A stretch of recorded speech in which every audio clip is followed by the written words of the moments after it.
ሰላም ጤና ይስጥልን እጅጉን የተወደዳችሁና የተከበራችሁ የአዲስ ስፖርት ቤተሰቦቻችን እንደምን አላችሁልን? ከእናንተው ከሆነው ከአዲስ ስፖርት የዩቲዩብ ቻናላችን አዳዲስ ስፖርታዊ ጉዳዮችን ልናካፍላችሁ እነሆ ዛሬም በድጋሚ ተገናኘን። ስለምታደምጡን እጅግ ከልብ አድርገን ነው የምናመሰግነው። በዛሬው የዕለተ ረቡዕ የማለዳ ስፖርት የመረጃ ሰዓታችን የተለያዩ ስፖርታዊ ጉዳዮችን ወደ እናንተ እያደረሰን ቆይታን እናደርጋለን። ትናንትና በአውሮፓ ቻምፒየንስ ሊግ የፕሌይኦፍ የመልስ ጨዋታዎች ቀጥለው ተደርገዋል። ዛሬም የሚደረጉ ጨዋታዎች ያሉ የእነሱን የጨዋታ ውጤቶች እያነሳን ቆይታን እናደርጋለን። ከዛ ውጭ ደግሞ ሌሎችም የተደረጉ ስፖርታዊ ክንውኖች ያሉ እነሱ እናነሳለን። ትልልቆቹን ክለቦች የተመለከቱ ስፖርታዊ ጉዳዮችን ማንቸስተር ዩናይትድ ቤት፣ አርሰናል፣ ቸልሲ፣ ሊቨርፑል፣ ሪያል ማድሪድ፣ ባርሴሎና፣ ማንቸስተር ሲቲን ጨምሮ ሌሎቹንም የአውሮፓ ታላላቅ ክለቦችን የተመለከቱ ስፖርታዊ ጉዳዮችን እያነሳን ነው ቆይታን የምናደርገው። ፏድ ባህሩ እንደተለመደው ይህንን ፕሮግራም እየመራው ከእናንተ ጋር ቆይታን አደርጋለሁ። እናንተም ቪዲዮአችንን ላይክ፣ ቻናላችንን ሰብስክራይብ እያደረጋችሁ ከኛ ጋር ቆይታን እንድታደርጉ በአክብሮት ጋብዛለሁ። ከመሸጋገሪያ በኋላ በድጋሚ ተመልሰን እንመጣለን። የእናንተን የውድ ቤተሰቦቻችንን ሀሳብ አስተያየት ግን እንፈልጋለን። ስምና አድራሻችሁን እየጠቀሳችሁ ሀሳቦቻችሁን አጋሩን። ከመሸጋገሪያ በኋላ በድጋሚ ተመልሰን እንገናኛለን። አብራችሁኝ ቆዩ።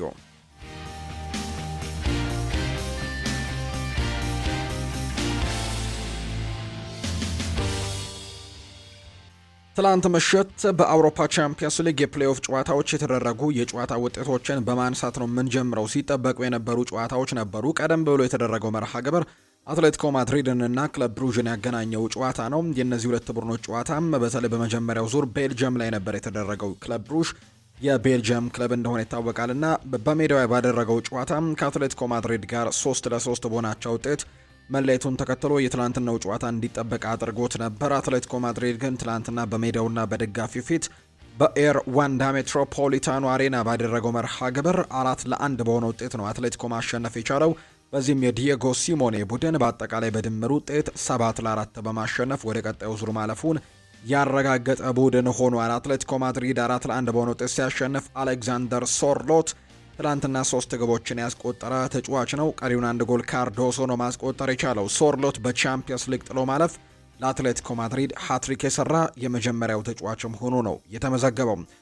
አትሌቲኮ ማድሪድ ትላንትና ማሸነፉን ተከትሎ በቻምፒየንስ ሊጉ 16 ውስጥም መቀላቀሉን አረጋግጧል። በቀጣይም ከሁለቱ የእንግሊዝ ክለቦች መካከል አንዱን ነው በእጣ የሚያገኘው። አትሌቲኮ ማድሪድ በቀጣይ ጥሎ ማለፍ ጨዋታ ከሊቨርፑል አሊያ ደግሞ ከቶትንሃም ጋር ከሁለት አንዱ ጋር በእጣ እንደሚደርሰው የተረጋገጠ ጉዳይ እንደሆነ ነው መረጃዎች የሚያሳዩት። ትላንትና ግን አትሌቲኮ ማድሪድ ማሸነፉን ተከትሎ ወደ ቀጣዩ ዙር ወደ 16ቱ መቀላቀሉን ያረጋገጠ ቡድን ሆኗል። ሌላኛውም ልክ ምሽት 5 ሰዓት ሲል የተደረጉ 3 መርሃ ግብሮች አሉ። አንደኛው ባይ አሬና ላይ ባየር ሌቨርኩዘን ከግሪኩ ክለብ ኦሎምፒያኮስ ጋር ያደረጉት ጨዋታ ነው።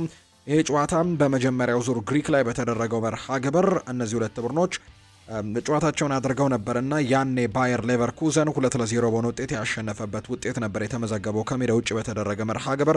ትላንትና ጀርመን ላይ ጨዋታው ተደርገው ባየር ሌቨርኩዘን እና ኦሎምፒያኮስ ምንም አይነት ጎሎችን ሳያስቆጥሩ ጨዋታው 0-0 በሆናቸው ውጤት ነው የተጠናቀቀው። በዚህ መሰረትም ባየር ሌቨርኩዘን በመጀመሪያው ዙር 2-0 ማሸነፉን ተከትሎ ወደ ቀጣዩ ዙር ማለፉን ያረጋገጠ ቡድን እንደሆነ ነው የተረጋገጠው። ሌላኛው የተደረገው ጨዋታ ኒውካስል ዩናይትድ እና ቃራባግ ያደረጉት ጨዋታ ነው። ይህ ጨዋታ በመጀመሪያው ዙር በቃራባግ ሜዳ በኒውካስል ዩናይትድ 6-1 አሸናፊነት መጠናቀቁን እናስታውሳለን። በዛ ጨዋታ ላይ አንቶኒ ጎርደን 4 ጎሎችን ማስቆጠሩን የምናስታውሰው ነውና የትላንትናው የመልስ ጨዋታ ያን ያክል ለኒውካስል አሳሳቢ ይሆናል ተብሎ አልተጠበቀም። ምክንያቱም በመጀመሪያው ዙር 6-1 አሸንፈዋል። የትላንትናው ጨዋታ በሜዳቸው ሴንት ጄምስስ ፓርክ ነው የተደረገውና ይህንን ጨዋታ ቅድመ ግምትም የተሰጠው ለኒውካስል ዩናይትድ ነው። የትላንትናውን ጨዋታ በሜዳቸው ሴንት ጄምስስ ፓርክ ያደረጉትን ጨዋታ 3-2 በሆነ ውጤት ነው ማሸነፍ የቻሉት ኒውካስል ዩናይትዶች። ሳንድሮ ቶናሊ እንዲሁ ደግሞ ጆኤል ሊንተን እና ቦትመን ግቦቹን ያስቆጠሩ የኒውካስል ዩናይትድ ተጫዋቾች ናቸው። በመጀመሪያው ዙር 6-1 ማሸነፋቸውን የትላንትናው 3-2 መጠናቀቁ ተከትሎ በአጠቃላይ የኤዲሃው ቡድን 9-3 በሆነ ውጤት በማሸነፍ ወደ ቀጣዩ ዙር ማለፉን ያረጋገጠ ቡድን እንደሆነ ነው የተመለከትነው። ሌላኛው ትናንት ከተደረጉ ጨዋታዎች መካከል በትልቅ ጉጉት ሲጠበቅ የነበረው ጨዋታ ኢንተር ሚላንን ከቦዶ ግሊምት ጋር ያገናኘው ጨዋታ ነው። በርካቶች ይህንን ጨዋታ በጉጉት የሚጠብቁት መርሃ ግብር እንደነበር ነው የተነሳው። ምክንያቱም ከተባለ ደግሞ ኢንተር ሚላን ባለፉት የውድድር ዓመታት በአውሮፓ ቻምፒየንስ ሊግ በጣም ጠንካራ ቡድን እንደሆነ አሳይቶን ነበር። ባለፉት 4 ዓመታት ብቻ 2 ጊዜ ለፍጻሜ መድረሱን እናስታውሳለን። 2023 ላይ ከማንቸስተር ሲቲ ጋር በፍጻሜ ደርሶ በሮድሪ ብቸኛ ጎል ተሸንፎ እንግዲህ ዋንጫውን እንዳጣ እናስታውሳለን። አምና በፓሪስ ሳን ዠርሜን ምንም እንኳን በሰፊ የጎል ልዩነት ቢሆንም የተሸነፈው ነገር ግን ለዋንጫ መድረሱን ግን የምናስታውሰው ጉዳይ ነውና በርካቶች የሚጠብቁት ጨዋታ ሆኖ ነበር። የትላንትናው ጨዋታ ቦዶ ግሊምት በመጀመሪያው ዙር ጨዋታ ደግሞ እንዲሁ 3-1 አሸንፎ ነበር በኖርዌይ በሜዳው ባደረገው መርሃ ግብር ላይና የትላንትናው ጨዋታ ኢንተር ሚላኖች ምን አይነት ምላሽ ይሰጣሉ የሚለው በርካቶች የሚጠብቁት ነበር። ኢንተር በጣሊያን ሴሪኤ እንኳን ጭምር በጣም ጠንካራ ቡድን መሆኑን አሳይቷል። ቦዶ ግሊምት ግን የኖርዌዩ ቡድን ዘንድሮ በጣም ድንቅ የሚባል ጊዜን ነው እያሳለፉ የሚገኙት። በኖርዌይ በእግር ኳሷ ዘንድሮ በጣም ጥሩ ጊዜያቶችን እያሳለፈች ነው። አንደኛ በብሔራዊ ቡድኗ እንኳን ለዓለም ዋንጫ ማለፉን አረጋግጧል። ከበርካታ ዓመታት በኋላ ክለቧ ቦዶ ግሊምትም በጣም ጥሩ የሚባለው የውድድር ዓመትን በቻምፒየንስ ሊግ እያሳለፈ ነው። ትልልቅ የሚባሉ ቡድኖችን ጭምር እየረመረመ ነው የሚገኘው። ከዶርትሙንድ ጋር አቻ ከተለያየ በኋላ ማንቸስተር ሲቲን 3-1 ያሸነፈበት ውጤት፣ ከዛ ውጭ አትሌቲኮ ማድሪድን ዋንዳ ሜትሮፖሊታኖ ላይ ስፔን ጭምር አምርቶ 2-1 ያሸነፈበት መርሃ ግብርም እንደነበር እናስታውሳለን። በመጀመሪያው ዙር ኢንተር ሚላንን እንዲሁ 3-1 አሸንፎት ነበር። የትላንትናውንም ጨዋታ በማሸነፍ ወደ ቀጣዩ ዙር ማለፉን ያረጋገጠም ቡድን ሆኗል። በቻምፒየንስ ሊግ የጥሎ ማለፍ ጨዋታ ኢንተር ሚላን በቦዶ ግሊምት በሜዳው ሳንሴሮ ጁሴፔ ማይትሳ 2-1 በሆነ ውጤት ነው የተሸነፈው። ኢንተር ሚላን በአጠቃላይ በድምር ውጤትም 5-2 መሸነፉን ተከትሎ ከአውሮፓ ቻምፒየንስ ሊግ ውድድር ውጪ መሆኑ ተረጋግጧል። ትላንትና እንግዲህ አስከፊ የሚባል ምሽትን ነው ያሳለፉት ኢንተር ሚላኖች።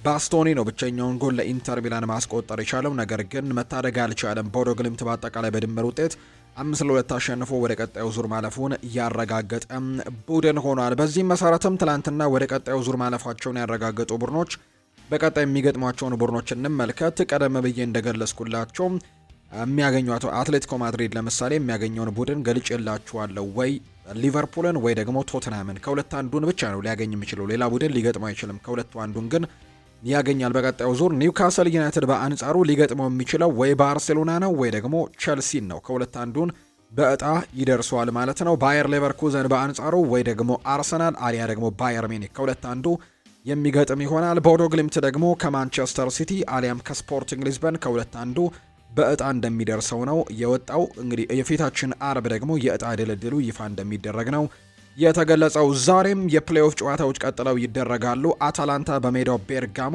ዶርትሙንድን የሚያስተናግድበት ጨዋታ ዛሬ ከሚደረጉ ጨዋታዎች መካከል በአውሮፓ ቻምፒየንስ ሊግ ከሚጠበቁት አንደኛው ነው። በተለይ በመጀመሪያው ዙር ጨዋታ በሲግናል ኢዱና ፓርክ ጀርመን ላይ ተደርጎ ዶርትሙንድ 2-0 በሆነ ውጤት አሸንፎ እንደነበር እናስታውሳለንና የዛሬው የመልስ ጨዋታ እንዲጠበቅ አድርጎታል። ብቸኛው የጣሊያን ተወካይ ቡድን ዩቬንቱስ እንግዲህ አሁንም አታላንታም እርግጥ አለ፣ ነገር ግን በዶርትሙንድ በመጀመሪያው ዙር ተሸንፏል። ሌላኛው የጣሊያን ተወካይ ዩቬንቱስ ነው።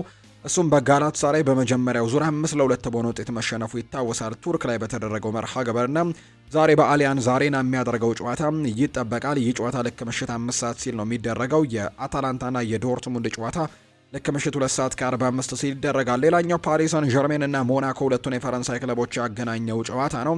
በመጀመሪያው ዙር በሞናኮ በተደረገው ጨዋታ ፓሪስ ሰን ዠርሜን 3-2 በሆነ ውጤት አሸንፎ ነበር። እንደምናስታውሰው ፍሎሪያን ባሎገን ባስቆጠረው ጎል ሞናኮ 2-0 ሲመራ ነበር። ነገር ግን ደዘሬ ድዌ ጎል አስቆጥሮ ከዛ ውጪም ተጫዋቾች ጎል ጨምረው አጠቃላይ ፓሪስ ሰን ዠርሜን 3-2 በሆነ ውጤት አሸንፎ የመጀመሪያውን ዙር ማጠናቀቁ ይታወሳል። ዛሬ ደግሞ ልክ ምሽት 5 ሰዓት ሲል በፓርክ ደስ ፕሪንሰስ ጨዋታው ይደረጋል ተብሎ ነው የመልስ ጨዋታው ይደረጋል ተብሎ ይታሰባል። በብዙ ውዝግቦች በመጀመሪያው ጨዋታ በኢስታዲዮ ዳሉስ ፖርቱጋል ላይ በተደረገው ጨዋታ በሪያል ማድሪድ 1-0 አሸናፊነት የተጠናቀቀው የሪያል ማድሪድ እና የቤኔፊካ ጨዋታም ዛሬ መልስ መርሃ ግብሩን ያደርጋል። በስቴዲየሙ የሚኖረው ድባብ በርካቶች በጉጉት የሚጠብቁት ይሆናል ተብሎ ይታሰባል። ምክንያቱም በመጀመሪያው ዙር ጨዋታ እንግዲህ ቪኒሲዮስ ጁኒየር ላይ የደረሰው ነገር እስካሁንም በውዝግብነት እየቀጠለ እንዳለ እናውቃለንና የዛሬ ደግሞ የሪያል ማድሪድ ደጋፊዎች ምን አይነት ደግሞ ምላሽ ይሰጣሉ የሚለው ጉዳይ በትልቁ ይጠበቃል። በእርግጥ ተጫዋቹ ክሪስቲያኒ በዛሬው ጨዋታ ላይ አይኖርም። ባደረገው ነገር ምክንያት በዩኤፋ እገዳ ተጥሎበታልና በዛሬው ጨዋታ ላይ አይኖርም። ነገር ግን ሪያል ማድሪድ ደጋፊዎች ግን የዛሬው ጨዋታን በትልቅ ጉጉት ይጠብቁታል። ወደ ቀጣዩ ዙር ለማለፍም የዛሬው ጨዋታ ወሳኝ ነው። በመጀመሪያው ዙር ሪያል ማድሪድ 1-0 አሸንፎ ነበር። ቤኔፊካዎች ግን ሪያል ማድሪድ እንደ ቀድሞ ጥንካሬው ላይ እንዳልሆነና ጨዋታውን ቀልብሰው የማለፍ እድል እንዳላቸው ጭምር እንደሚያምኑ ነው የተነገረው። ዛሬ አሰልጣኝ ጆዜ ሞሪኒዮ ጭምር ቡድኑን በአሰልጣኝነት አይመሩም፣ ምክንያቱም በመጀመሪያው ጨዋታ ቀይ ካርድ ተመልክተው ስለነበር። የዛሬው ጨዋታ ግን ይጠበቃል። ሪያል ማድሪድ እና ቤኔፊካ ልክ ምሽት 5 ሰዓት ሲል ጨዋታቸውን ያደርጋሉ። በሪያል ማድሪድ በኩል ጁድ ቤሊንግሃም፣ ዳኒ ሴባዮስ፣ ኤደር ሚሊታው፣ ዲን ሃውችሰን፣ ኬሊያን ምባፔ እና ሮድሪጎ በዛሬው ጨዋታ እንደማይሰለፉ የተረጋገጠው። ኤምባፔ በኋላ ላይ እናንሷለን፣ ነገር ግን ትናንትና መጠነኛ ጉዳት እንደገጠመውና በዛሬው ጨዋታ ላይ እንደማይኖር የተረጋገጠም ተጫዋች እንደሆነ ነው እየተገለጸ የሚገኘው። ስለዚህ በዛሬው ጨዋታ ላይ እነዚህ ተጫዋቾች በሪያል ማድሪድ በኩል አይኖሩም ተብሎ ይታሰባል። ዛሬ የሚደረጉት ጨዋታዎች ደግሞ እነዚህን ነው የሚመስሉት። አርሰናልን የተመለከቱ መረጃዎችን እናንሳ። አርሰናል የፒየሮ ሂንካፒየን የውሰት ውል ወደ ቋሚነት ለመቀየር ፍላጎት እንዳላቸውና በዝግጅት ላይ እንደሆኑ እየተገለጸ ነው። ይህ ተጫዋች በተለይ ዘንድሮ የሉዊስ ስኬሊ ጥሩ አለመሆንና የሪካርዶ ካላፊዮሪ ተደጋጋሚ ጉዳትን በማስመልከት በዛ ቦታ ላይ ለአርሰናል እጅግ በጣም ወሳኝ መሆኑን ባለፉት ጨዋታዎች ላይ እያስመሰከረ ነው የሚገኘው። ይህ ተጫዋች እንደምናስታውሰው በዝውውር መስኮቱ የመጨረሻ ቀናት ከባየር ሌቨርኩዘን በውሰት እንዳመጡት ይታወሳልና ምናልባት ይህ ተጫዋች እያስመለከተ ከሚገኘው አቋም ጋር በተያያዘ አርሰናሎች ተጫዋቹን በቋሚነት ለማስፈረም ፍላጎት እንዳላቸው የሚያሳዩ መረጃዎች ናቸው የወጡት። ሚኬል አርቴታም ስምምነቱን ለመጀመር ያለውን ፍላጎትም እንደገለጸና ፒየሮ ሂንካፒዬ ውሰቱን ወደ ቋሚነት ሊቀይሩ እንደሚችሉ የሚያሳዩ መረጃዎች እየወጡ ነው።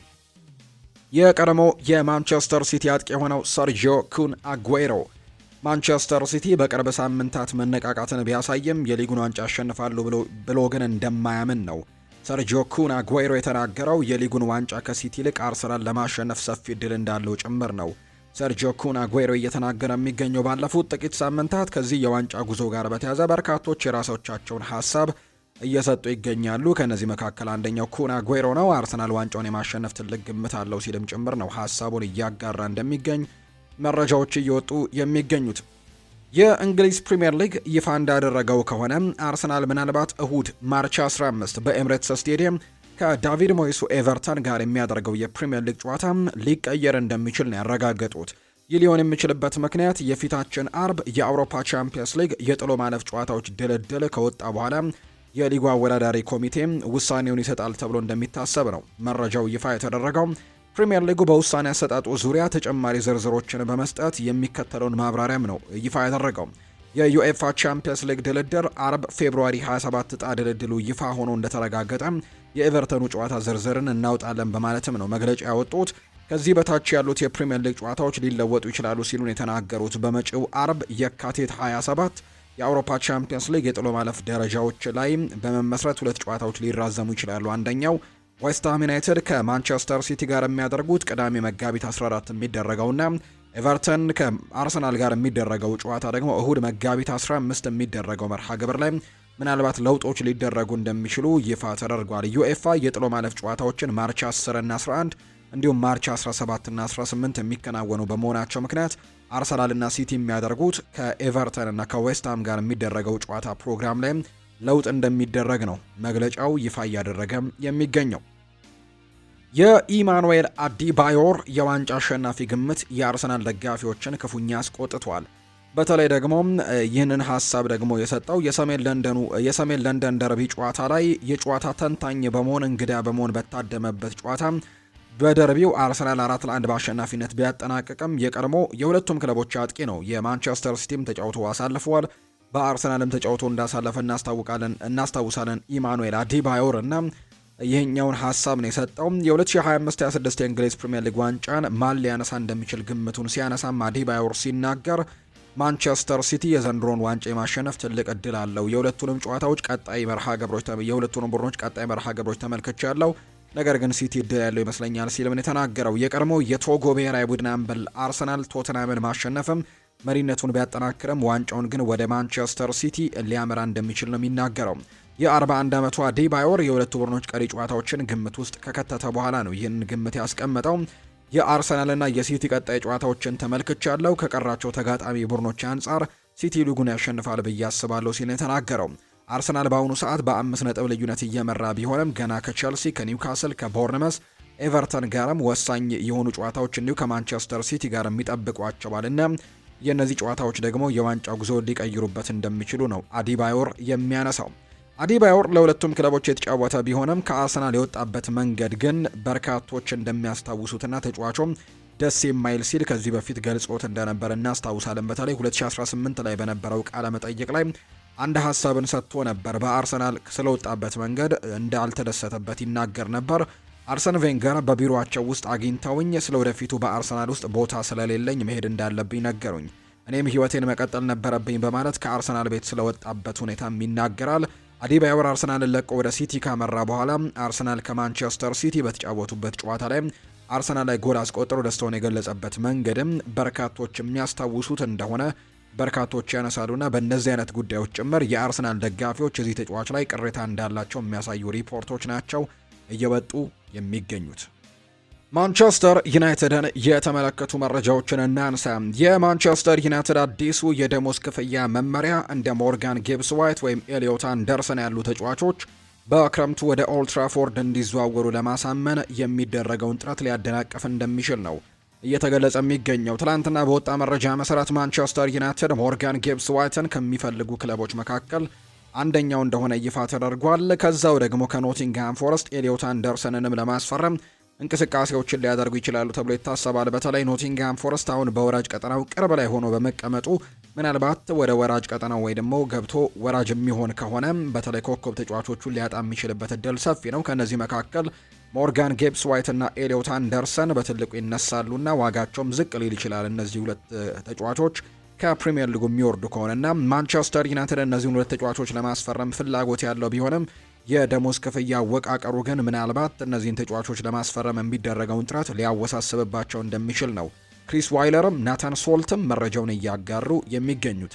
ተጫዋቾቹ ከሌሎች ክለቦች የሚቀርብላቸው የተሻሉ የደሞዝ ክፍያዎችን ውድቅ አድርገው ወደ ዩናይትድ የመምጣት ውሳኔ ላይ ምናልባት ተጽዕኖ ሊያሳደር እንደሚችል የሚያሳዩ ዘገባዎች ይወጣሉና በቀጣይ የእነዚህ ተጫዋቾች ውሳኔ የሚጠበቅ ነው የሚሆነው። ሌላኛው የሚነሳው ጉዳይም አሁን ላይ በማንቸስተር ዩናይትድ ቤት ጥሩ ጊዜን እያሳለፍኩ ነው ብዬ አስባለሁ። ይህንን አቋሜንም ጠብቄ ለመቀጠል አልፎ ተርፎም ይበልጥ ለመሻሻል የምችለውን ያክልም ጠንክሬ መስራቴን እቀጥላለሁ ብሏል። ማታያስ ኩኛህ ነው ይህንን ሀሳብ እየሰጠ የሚገኘው። በማንቸስተር ዩናይትድ ቤት እጅጉን ደስተኛ ነኝ ሲል ጭምር ይናገራል። ማይክል ካሪክ ስለ ማታያስ ኩኛህ ይናገራል። በሁለተኛው አጋማሽ ወደ ኋላ ተመልሶ መከላከል ነበረበት። ያንንም ኃላፊነት በጥሩ ሁኔታ ሲወጣ ተመልክቼዋለሁ ብለዋል። ተጫዋቾቼም በጨዋታው ጠንክረው ሰርተው ለድካማቸውም ተገቢውን ውጤትም አግኝተዋል ሲልም ጭምር ነው የተናገረው። ማይክል ካሪክ ነው ይህንን ሀሳብ የሰጠው። ማቲያስ ኩኛ ይናገራል። በአርሰናል ላይ ያስመዘገብነው ድል በእግር ኳስ ሕይወቴ ትልቅ ትርጉም ካላቸው ድሎች መካከል ወይም ትልቅ ጨዋታዎች መካከል አንደኛው ነው። በጭራሽ ልረሳው ማልችለው ድል ነው ሲል ማቲያስ ኩኛ ይናገራል። ኩኛ የቀጠለና አርሰናል ጠንካራ ቡድን ቢሆንም እኛ ግን በኤምሬትስ በከፍተኛ ድፍረት ነው የተጫወት ነው። ተመርተን እያለ እንኳን በጭራሽ ተስፋ አልቆረጥንም ወይም የጨዋታ እቅዳችንን አልቀየርንም። በዋነኝነት የአሸናፊነት መንፈስም ሊኖርህ ይገባል። እንዲሁም ደግሞ አሰልጣኙ በየሳምንቱ ደግሞ የሚያስፈልገንን ነገርን ይነግረናል። ማንኛውንም ቡድን መጋፈጥ እንደምንችልም ማመን አለብን ሲልም ጭምር ነው የተናገረው። ይህንን ሀሳብ የሰጠው ማታያስ ኩኛህ ነው። ማይክል ካሪክ ስለ ጨዋታው ይናገራል። ከጋራ የመከላከል ጥረት የተገኘ ፍጹም የመልሶ ማጥቃት ነበር ጎሉ ሲልም ጭምር ነው ማይክል ካሪክ የሚያነሳው። በተለይ በዚህ ሳምንት ከኤቨርተን ጋር ባደረጉት ጨዋታ ላይ ያስቆጠሩትን ጎል በተመለከተ ማቲያስ ኩኛ በጥሩ ሁኔታ ተከላክሎ ለብሪያን ኤምቤሞ ግሩም ኳስን አቀበለው። ብሪያን ኤምቤሞን በሚገርም መረጋጋት ኳሱን ለቤንጃሚን ሼስኮ አመቻችቶ አቀበሎታል። ጥቂት ሳምንታት ብቻ ነው አብረን የቆየ ነው። ለዚህ ደግሞ ፍጹም እንሆናለን ብለን አልጠበቅንም። ከሚቀጥለው ጨዋታ በፊት አንዳንድ ነገሮችን ለማሻሻል ጥቂት ቀናቶች ይኖሩናል። እያንዳንዱ ጨዋታ የተለየ ነው። በኤቨርተኑ ጨዋታ ላይ የማሸነፊያ መንገዱንም አግኝተናል። በእሁዱ ጨዋታም ተመሳሳይ ነገር እንደምናደርግ ተስፋ አድርጋለሁ ሲልም ጭምር ነው ማይክል ካሪክ የሚናገረው። ስለ ቤንጃሚን ሼስኮም ሀሳቡን አንስቷል። ከሱ ጋር ጥሩ ውይይቶችም ነበሩን። በጣም ታጋሽ የሆነ ተጫዋች ነው። ያለውን ሁኔታንም በሚገባ የሚረዳ አይነት ተጫዋች ነው። ለረጅም ጊዜ ለእኛ ወሳኝ ተጫዋች እንደሚሆን በእርግጠኝነት መናገር እችላለሁ። እኛም የእርሱን ብቃት በትክክል የምንጠቀምበትን መንገድ እየፈለግን ነው ሲልም ጭምር ነው የተናገረው ማይክል ካሪክ ስለ ቤንጃሚን ሼስኮም ሲናገር። ጫናውን እፈልገዋለሁ ብለዋል ቤንጃሚን ሼስኮ ሲናገር። የማንቸስተር ዩናይትድ የፊት መስመር ተጫዋች የሆነው ቤንጃሚን ሼስኮም ጥሩ ተጫዋች ለመሆን ጫና ያስፈልጋል ሲል ነው የሚናገረው። ሼስኮ ሀሳቡን ሲሰጥም ለእኔ ጥሩ ተጫዋች ለመሆን ይህ ነው ዋናው ነገር፣ ጫና በጣም አስፈላጊ ነው ሲል ይናገራል። ከሰሞኑ በጥሩ እድገት ላይ የሚገኘው ተጫዋቹ ይህንን መሰል ጫና እንደ ትልቅ እድል እንደሚቆጥረው ነው የተናገረው። ሼስኮ አክሎም በከፍተኛ ደረጃ መጫወት ለሚፈልግ ሰውም ጫና የማይቀየር ነገር ነው፣ ስለዚህም መቀበል ይኖርብናል ሲልም ጭምር ሀሳቡን እንደሰጠም የሚያሳዩ መረጃዎችም ይወጣሉ። ሌላኛው ቤንጃሚን ሼስኮ ያነሳው ጉዳይ በየጊዜው ወደ ሜዳ ስትገባ ቡድኑን ለመርዳት መሞከር የግዴታ ይኖርብሃል። እኔም ደግሞ እያደረኩት የምገኘው ነገር ያንን ነው። ለዚህም ነው እዚህ የመጣሁት ሲልም ይናገራል። 5 ደቂቃም ትሁን 90 ደቂቃ ተጫወት ያለኔ ምንም አይነት ልዩነት የለውም። ባገኘሁት አጋጣሚ ብቃቴን ማሳየት ነው የሚጠበቅብኝ። ልክ እንደ ሌሎች ተጫዋቾች በራሴ ተማመናለሁ። እኔ ሜዳ ላይ ስገባ ከኔ ምን እንደሚጠበቅና ምን መጠበቅ እንደሚችሉም ጭምር በትክክል አውቃለሁ ሲልም ጭምር ነው የተናገረው። ይህንን ሀሳብ የሰጠው ቤንያሚን ሼስኮ ነው። ሴኔ ላሜንስም ስለ በርከት ስላሉ ጉዳዮች ሀሳቡን አንስቷል። ሴኔ ላሜንስ ከጨዋታው በኋላ ሲናገርም ስለ ቡድን አጋሮች እርግጠኛ ባልሆነም ለእኔ ግን እንደዚህ አይነት እድሎች ትልቅ ዋጋ አላቸው ሲል ነው የሚናገረው። ከሲቲ ጋር በነበረን ጨዋታ ምናልባትም የውድድር ዘመኑ ምርጥ እንቅስቃሴን አሳይተናል፣ ነገር ግን በዚያ ጨዋታ ላይ እኔ ብዙም የምሰራው ነገር አልነበረኝም። የኤቨርተኑ ጨዋታ ላይ ግን ብዙ ሳቢ አልነበረም። ይልቁንም አስቸጋሪና አካላዊ ፍልትጊያዎች ወይም ፍልሚያዎች የበዙበት ጨዋታ ነበር። ለዚህም ነው ይህንን ድል ለእኔ ትልቅ ትርጉም አለው ብዬ የማነሳው ሲልም ሴኔ ላሜንስ ይናገራል። ልናሳካው የሚገባን ድል ነበር፣ ስላሳካነውም ደስተኛ ነኝ ብለዋል። የተሻለ መጫወት እንደምንችል እናውቃለን፣ ነገር ግን እንደዚያ መከላከልና በመጨረሻም ጎል ማስቆጠር በጣም ጥሩ ስሜት አለው። እያንዳንዱ ጨዋታ የተለየ ነው፣ እናም ብዙ ስራ ነበረብኝ። ቡድኑን በመርዳቴም ደስተኛ ሆኛለሁ ሲልም ጭምር ይናገራል። ሴኔ ላሜንስ ለማንቸስተር ዩናይትድ መጫወት ከጀመረበት ጊዜ አንስቶ በፕሪሚየር ሊጉ ከየትኛውም ግብ ጠባቂ በላይ በርካታ ጎል ሊሆኑ የሚችሉ እድሎችን ወይም የግብ ሙከራዎችን በማዳን በቀዳሚነት ተቀምጧል። ይህንን መረጃ ያወጣው ኦፕታ ነው። ወደ ፕሪሚየር ሊጉ ከመጣ በኋላ በርከት ያሉ ሴቮችን በማድረግ በተለይ ጎል ሊሆኑ የሚችሉ ሴቮችን በማድረግም በቀዳሚነት የተቀመጠ ግብ ጠባቂ አድርጎታልና ማንቸስተር ዩናይትድ በትልቁ በዚህ ግብ ጠባቂ እየተጠቀመ እንዳለ ነው በርካቶች ሀሳቦቻቸውን የሚሰጡት። ወደ ዩናይትድ ስመጣ የገረመኝ ነገር ቢኖር እዚህ ሁሉም ቤተሰብ ነው። ከቤልጅየም ግን እንደ መምጣቴ ተጫዋቾች ሁሉም የጋራ ጓደኝነት ይኖራቸዋል ብዬም አልጠበቅኩም። ትልቅ ተጫዋቾች ስለሆኑ በራሳቸው ዓለም የሚገደቡ መስሎኝ ነበር። ነገሮች ግን በዩናይትድ እንደጠበቅኩት አይደለም። እዚህ ቤተሰባዊነት አለ፣ ሁሉም የጋራ ጉዳይ ነው ያለው። ይህ ነው ያስደነቀኝ ሲልም ሴኔ ላሜንስ ከተለያዩ ጉዳዮች ጋር አያይዞ ያነሳውን ሀሳብ ነው ወደ እናንተ ያጋራ ነው።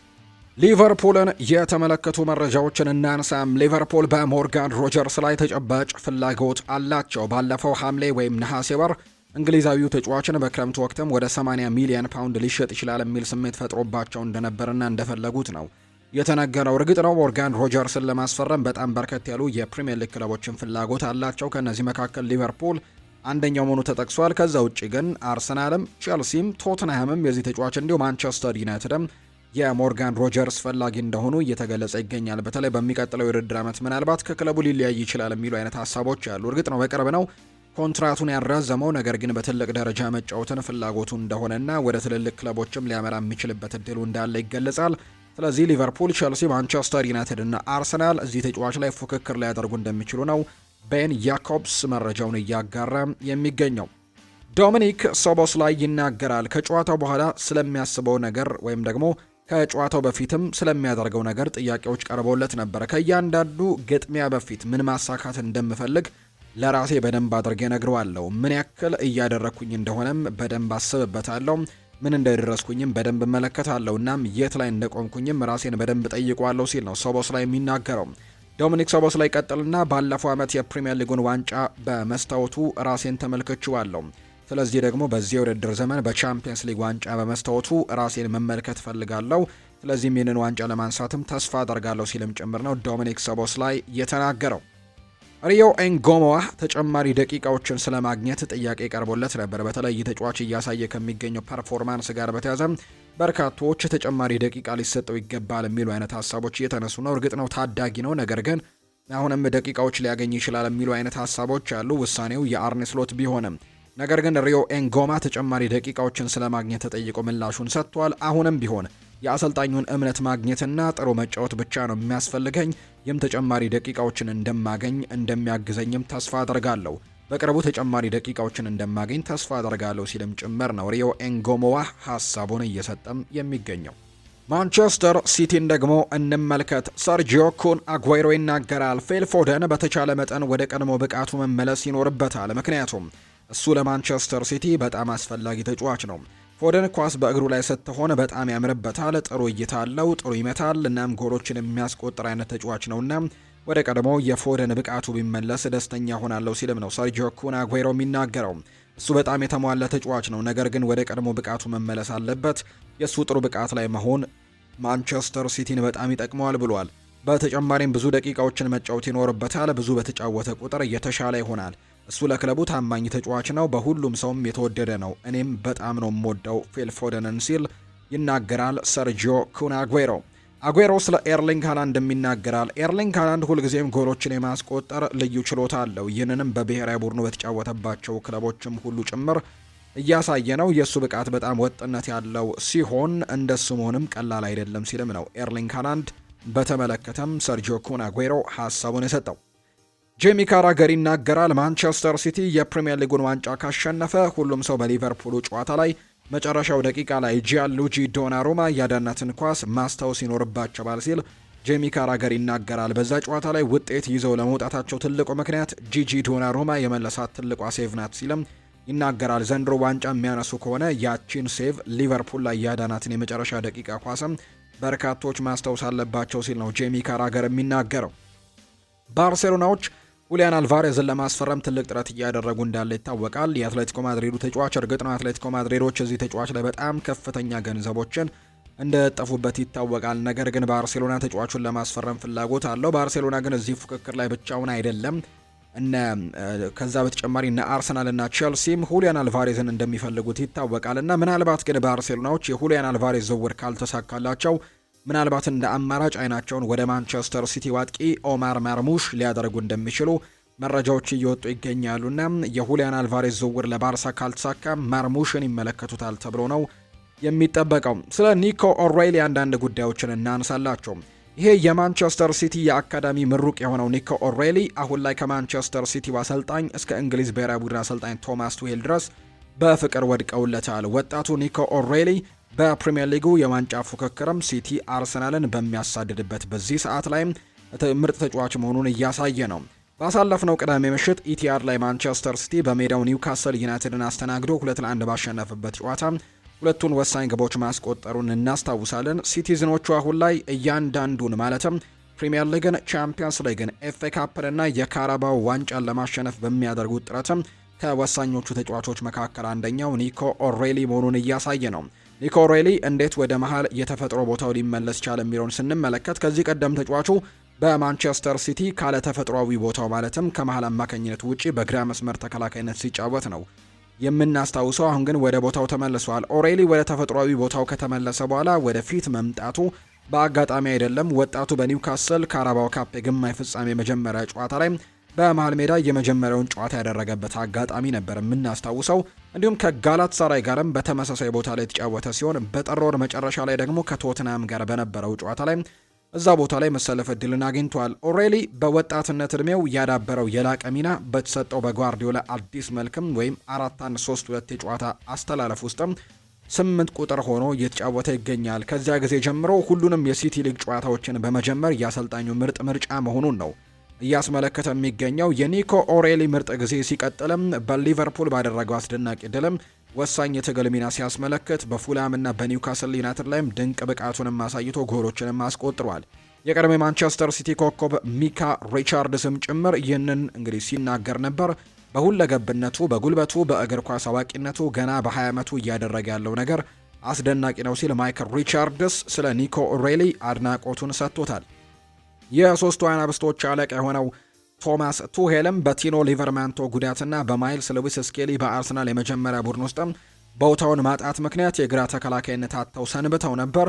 አሁን ላይ ግን ኒኮ ኦሬሊ ለቶማስ ቱሄልም ስጦታ ሆኖላቸው ነው ብቅ ያለው። ኒኮ ኦሬሊ አሁን ላይ በላቀ ሚና በጥሩ ጊዜም በጥሩ ሁኔታም እየተጫወተ ሲገኝ አሰልጣኝ ቶማስ ቱሄልም በሜዳው ከፍ ብሎ በ10 ቁጥር ሚና ላይ ለመጫወትም እንደ ሞርጋን ሮጀርስ፣ ጁድ ቤሊንጋም፣ ኮል ፓልመር፣ ኤብሪቼ ኢዜና ፊል ፎደን መካከል የነበረውን የቋሚነት ቦታ ለመያዝም ፉክክሩን መቀላቀሉ ጭምር የሚያሳዩ ሪፖርቶች ናቸው እየወጡ የሚገኙት አሁን ላይ። ቸልሲን እንመልከት። የሊጉ መሪ አርሰናል ከቸልሲ ጋር የሚያደርጉት የለንደን ደርቢን ጨዋታ የሚመሩት ዳኛ ይፋ ተደርገዋል። የሳምንቱን ተጠባቂ መርሃ ግብር ዳረን ኢንግላንድ በመሃል ዳኝነት እንደሚመሩት ነው ይፋ የተደረገው። አርሰናል ከቸልሲ የሚያደርጉት ጨዋታም ዕለተ እሁድ ምሽት 1 ሰዓት ከ30 ሲል በኤምሬትስ ስቴዲየም እንደሚደረግ ነው ይፋ የተደረገው። በዚሁ የሪያል ማድሪድ ጉዳዮችን እናንሳ። እንደ ፈረንሳዩ ጋዜጣ ሌኪፕ ዘገባ ከሆነ ኬሊያን ኤምባፔ ከዛሬው ጨዋታ ውጪ እንደሆነ የተረጋገጠ መረጃ እንደሆነ ነው ዘገባዎች የሚያሳዩት። የተጫዋች ጉዳት እንደገጠመው የሚያሳዩ መረጃዎች ወጥተዋል። እንደ ፈረንሳዩ ሌኪፕ ዘገባ ከሆነ ኬሊያን ኤምባፔ የሚያመልጠው የዛሬው የቤኔፊካ ጨዋታ ብቻ ላይሆን ይችላል፣ ይልቁንስ ላልተወሰነ ጊዜ ከሜዳ እንደሚርቅ ነው የሚያሳየው። ከዚህ በተጨማሪ ሌኪፕ አያይዞ ኬሊያን ኤምባፔ በዚሁ ብቃቱ ላይ ባሎን ዶርን ያላሸነፈበት ምክንያትም እንደዚህ አይነት ጉዳቶች እንደሆኑ አስረድቷል ብሏል ሌኪፕ በመረጃው። ኬሊያን ኤምባፔ ለ2026 ዓለም ዋንጫም ሪስክ መውሰድ በጭራሽ አይፈልግም። ከጉዳቱ በዚህ መንገድም እየተጫወተ ከቀጠለ ጉዳቱ ተባብሶ ለረጅም ጊዜም ከሜዳ ሊያርቀው እንደሚችል ይገነዘባል ብሏል ሌኪፕ። ስለዚህም ሪስክ መውሰድ እንደማይፈልግ ነው የተነገረው። ኤምባፔ በግራ እግሩ ጉልበት ላይ ከዚህ ቀደም በእግር ኳስ ሕይወቱ ተሰምቶት የማያውቅ አይነት የህመም ስሜት ሲሰማው ቆይቷል። ይህ ህመም ደግሞ ለመሮጥ ሲሞክርና በግራ በኩልም ጫና ሲያደርግም ይበልጥ እየጨመረ የሚሄድ ነው። ኬሊያን ላለፉት 6 ሳምንታት በአንድ ጉልበቱ ብቻም ሲጫወት ነው የከረመው ተብሏል። ኬሊያን የ2026 ዓለም ዋንጫ ተሳትፎ አደጋ ላይ መጣል አይፈልግም። የጉዳት መጫወቱን በቀጠለ ቁጥር እየባሰና ህመሙ እየጨመረ የሚሄድ ነው። በዚህ ምክንያትም ከጉዳት ከማገገሙ አስቀድሞ የሚጫወት ከሆነ ለረጅም ጊዜ ከሜዳ ሊያርቀው የሚችል ጉዳትን ሊያስተናግድ እንደሚችል ሌኪፕ የተባለው የመረጃ ምንጭ ይፋ አድርጓል። ለቤኔፊካ ጨዋታ ይመለሳል ተብሎ ሲጠበቅ የነበረው ዲን ሃውችሰን አዲስ ምርመራ ተደርጎለት ትላንትና ምንም እንኳን አሪፍ ምልክቶችን ቢያሳይም ነገር ግን ለዛሬው ጨዋታ ይደርሳል ብሎ መጠበቅ ከባድ እንደሆነና በዛሬው ጨዋታ ላይ ዲን ሃውችሰን እንደማይኖር ነው ጉሌርሞ ራይ መረጃውን እያጋራ የሚገኘው። በታዳጊዎች ላይ የሚተገበረው ነገር እየሰራ ነው። ባለተሰጥኦ ተጫዋቾችን አሳድጎ በዋናው ቡድን ቦታ ደግሞ ሲያጣ ከባይባክ እና ሴል ክሎዝ ጋርም በትንሽ ዋጋ ሽጦ አሪፉን ሰዓትም ጠብቆ ተጫዋቾቹን የሚመልሳቸው አሊያም ከሽያጩ ላይ ከፍተኛ ድርሻ የሚቀበለው ሪያል ማድሪድ በዚህ ፖሊሲው በክረምቱ የዝውውር መስኮት ብቻ ብዙ ትርፋማ እንደሚሆን ነው ማርካ የተባለው የመረጃ ምንጭ የተናገረው። የቀድሞ የሪያል ማድሪድ ሌጀንድ የሆነው ሳሚ ኬዲራ ይናገራል። ስለ ቪኒሲዮስ ጁኒየር ሴሌብሬሽን ነው ሀሳቡን የሰጠው። አንዳንዴ ተጋጣሚክን ፕሮቮክ ያደርጋል፣ አዲስ ነገር አይደለም። ቢሆንም ግን ቪኒ ልክ እንደ ክሪስቲያኖና ሊዮኔል ሜሲ የሚሊየን ህጻናት አርአያ ስለሆነ መጠንቀቅ አለበት። ክሪስቲያኖም የነበረው ተጽዕኖን እስኪረዳና ወደ መሪነት ባህሪው እስኪመጣም ብዙ ጊዜ ኢጎን ያሳይ ነበረ። ቪኒም ቢሆን የእሱን መንገድ መከተል አለበት። ነገር ግን የፈለገ ጊዜ ተጋጣሚክን ፕሮቮክ ብታደርግ ደስታውን ቢገልጽም ማንኛውም ሰው በቆዳ ቀለሙ ምክንያት እንደዚህ አይነት ነገር ሊደርስበት አይገባም ሲልም ጭምር ነው የሚናገረው። መብትም የለውም። እናም ይሄ ነገር ብዙ ጊዜ መደጋገሙ ያሳዝናል ሲል ነው ሳሚ ኬዲራ የተናገረው። ዛሬ ከቤኔፊካ ጋር ጨዋታቸውን ያደርጋሉ ሪያል ማድሪዶች። ከዚህ ጨዋታ ጋር በተያዘ በርከት ያሉ ሀሳቦች እየተነሱ ይገኛሉ። በጨዋታው ጋር አያይዞም አልቫሮ አርቤሎ አንዳንድ ጉዳዮችን አንስቷል። በየቀኑ ዮሃን ላፖርት ስለ ሪያል ማድሪድ ስለሚሰጠው አስተያየትም መልስ መስጠት አልፈልግም፣ ነገር ግን እንደገና መናገር የምፈልገው ነገር የኔግሬራ ጉዳይ በስፔን የእግር ኳስ ታሪክ ውስጥ እጅግ የከፋው ጉዳይ ነው። እናም አሁንም መፍትሄ ያላገኘለት ጉዳይ ነው ሲልም ነው አርቤሎ የሚናገረው። በዛሬው ጨዋታ በመጀመሪያው ዙር የነበረውን ሪያል ማድሪድ ማየት ፈልጋለሁ፣ እቅዳችንም እሱ ነው ብለዋል አርቤሎ። ዩኤፋ ከዘረኝነት ጋር በሚያደርገው ከዚህ በፊትና ከዚህ በኋላ በሚኖሩ እርምጃዎችን ለማሳወቅም ትልቅ እድል አለው። የቪኒን ጉዳይ በቀላሉ መተውም የለባቸውም፣ ጠንክረው መስራት አለባቸው ብለዋል አርቤሎ። ቪኒ ጁኒየር የቡድኑ መሪ ተጫዋች ነው። ማንኛውም አሰልጣኝ በቡድን ውስጥ እንዲኖረው የሚመኘው አይነት ተጫዋች ማለት እሱ ነው። እሱ ድንቅና ጨዋታን ቀያሪ ተጫዋች እንደሆነ ሁላችንም እናውቃለን ብለዋል። ቪኒ ጁኒየር እጅግ በጣም ደፋር ተጫዋች ነው። ጠንካራና የሚገርም ስብዕና አለው። ተፋላሚናም በጣም ጎበዝ ተጫዋች ነው። እናም ደግሞ የሚፋለም አይነት ተጫዋች ነው ብለዋል። በዓለም ላይ ካሉት ምርጥ ተጫዋቾች አንዱ ለምን እንደሆነም ያሳያል ሲልም ጭምር ነው የተናገረው።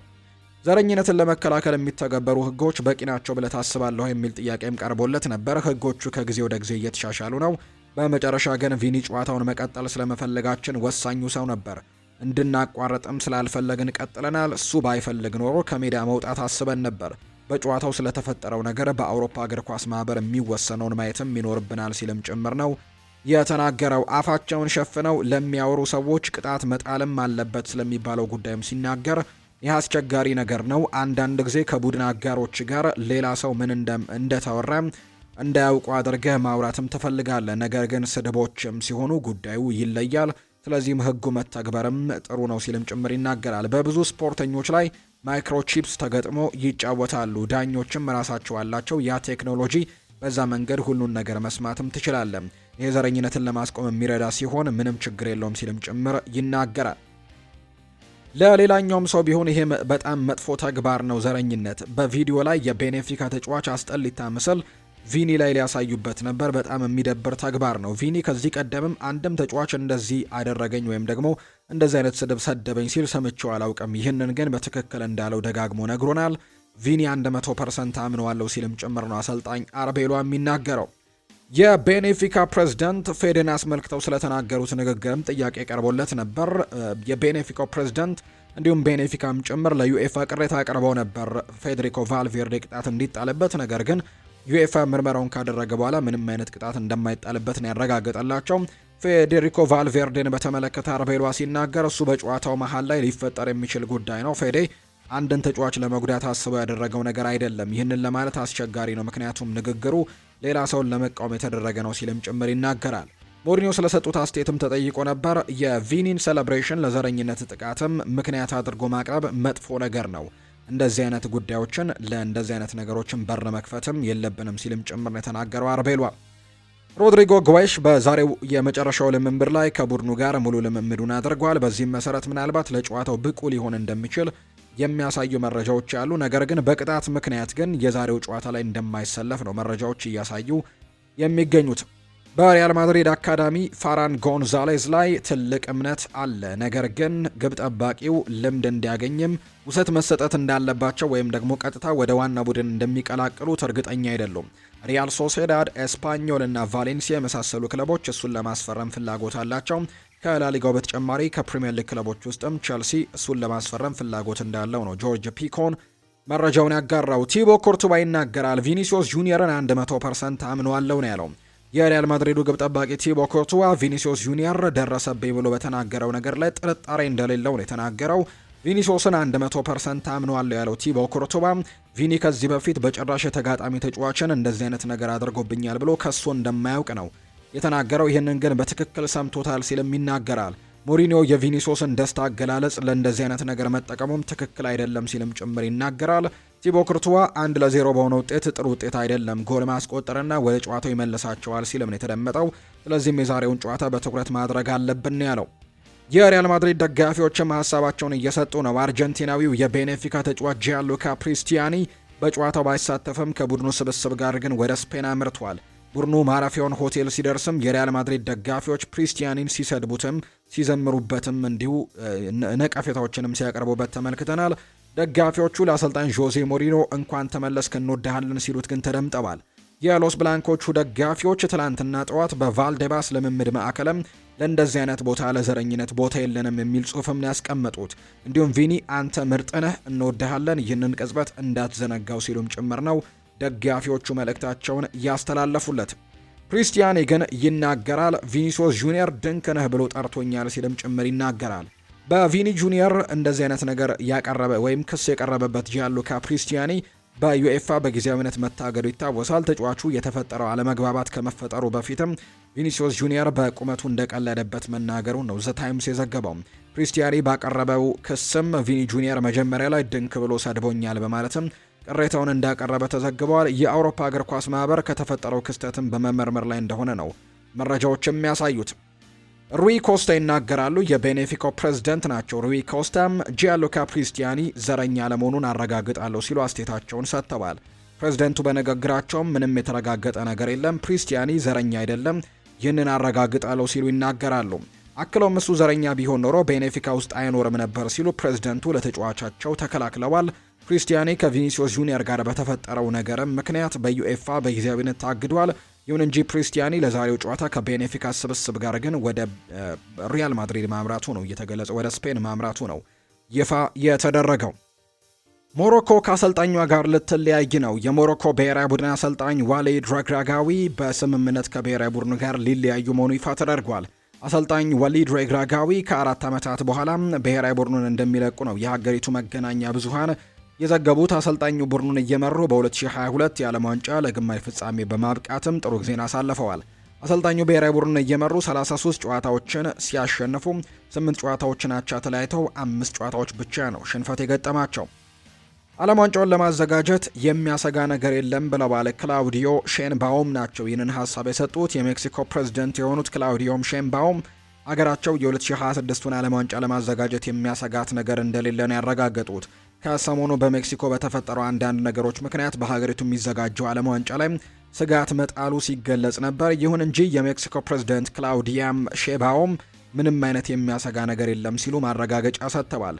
ፕሬዝደንቱ አክለውም ውድድሩ ደህንነቱ የተጠበቀ መልኩ እንደሚካሄድ ዋስትና ሰጣለው፣ ሁሉም ነገሮችም ተዘጋጅተዋል ሲሉ ነው የተናገሩት።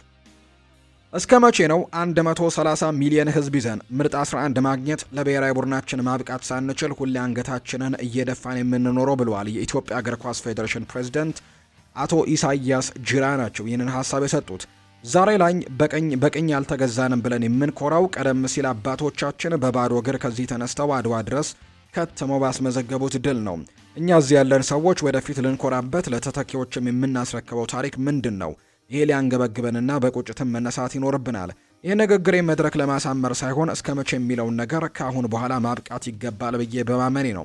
በተረፈ ቁጭትህን አምጥተህ ዛሬ በደስታችን ቀን ቁጭትህን ታውራለህ አትበሉኝ። ለማንኛውም እንኳን ደስ አላችሁ፣ እንኳን ደስ አለን ለዛሬው ቀን ላበቃችሁ እያልኩኝ ሀገራችንን መውደድና ብሔራዊ ቡድናችንን ስኬት ማብቃት አለብን ብዬ አስባለሁ።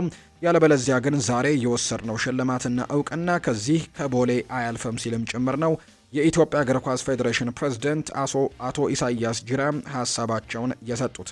የተወደዳችሁና የተከበራችሁ ቤተሰቦቻችን ለዛሬ ያዝንላችሁ አዳዲስ ስፖርታዊ ጉዳዮቻችን እነዚህን ይመስላሉ። ስላደመጣችሁን፣ ስለተከታተላችሁን፣ ቆይታችሁን ከኛ ጋርም ስላደረጋችሁ እጅጉን ከልብ አድርገን ነው የምናመሰግነው። ፉአድ ባህሩ የዛሬውን ፕሮግራም እየመራው ከእናንተ ጋር ቆይታን አድርጌያለሁ። በቀጣይ ፕሮግራሞቻችን ሌሎች ስፖርታዊ ጉዳዮችን፣ ሌሎች አዳዲስ መረጃዎችን አካተን በድጋሚ ተመልሰን የምንገናኝ ይሆናል። ለዛሬ ግን ስላደመጣችሁኝ፣ ስለተከታተላችሁኝ፣ ቆይታችሁም ከኛ ጋር ስለነበር ከልብ አድርገን እናመሰግናለን። በቀጣይ ፕሮግራሞቻችን በድጋሚ ተመልሰን የምንገናኝ ይሆናል። ሀሳብ አስተያየቶቻችሁ ልጽፉልን ትችላላችሁ። አብራችሁ ለነበራችሁ በሙሉ ላቅ ያለ ምስጋናዬን ለእናንተ ማቅረብ እወዳለሁ። መልካም ጊዜ መልካም ቀን እንዲሆንላችሁም ነው በአክብሮት የምመኘው።